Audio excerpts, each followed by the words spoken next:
Today we're smoking a brisket with help from dripez. They're known for their prep tubs, but they make a lot of other barbecue products as well. We're going to use the cutting board and knives to trim it, the prep tub to slather and rub it, the mitts to remove it from the smoker, the blanket, tub, and Q-crib to rest it, and back to the board and knives to slice and serve our brisket. Let's get right into trimming on the 26x16 dripez cutting board. Start with a partially frozen brisket because cold fat is easier to cut. I like to wear cut gloves to protect my hands and nitrile gloves to keep them clean.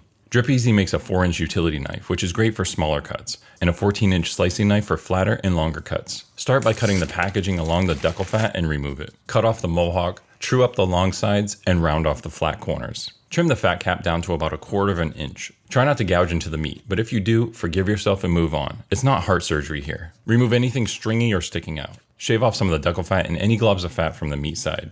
Move it to the tub and pop up the sides to keep the rub contained. I'm slathering first with the yellow mustard and Worcester sauce to help the rub stick. Then evenly apply the rub, starting on the meat side from about 1 foot above it.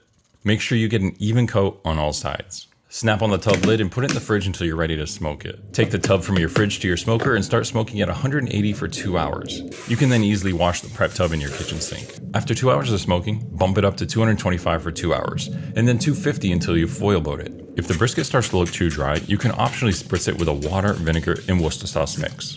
Use the dripez mitts to remove it from the smoker. I like the mitts because they're easy to get on and off my hands and are easy to clean.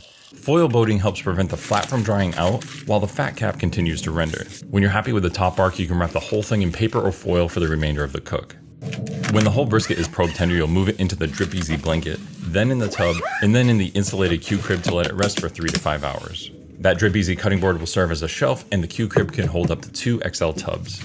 Now that it's rested, we're ready to slice in. Let's remove it from the Q-crib, blanket, and tub, and back onto the cutting board. After I remove it from the paper, I like to pat it down with some tallow and make sure it jiggles. Using the dripez 14-inch slicing knife, I'll slice it right down the middle to separate the point from the flat. I like to cut off a big chunk of that point and slice that into bite-sized pieces. I then slice the point into carpenter pencil thick slices and the flat into number 2 pencil thick slices. When slicing, I'm looking for a good smoke ring, well-rendered fat, and a tender, juicy brisket. I want a very dark bark and tender meat that can easily pull apart, but doesn't fall apart. And that's how I smoke a brisket with the help of dripez. You can find all the dripez products I use in this brisket cook at bkyhd.com/dripez and use the code BKYHD2025 to get 15% off until February 16th, 2025. Thanks for watching and have a great brisket.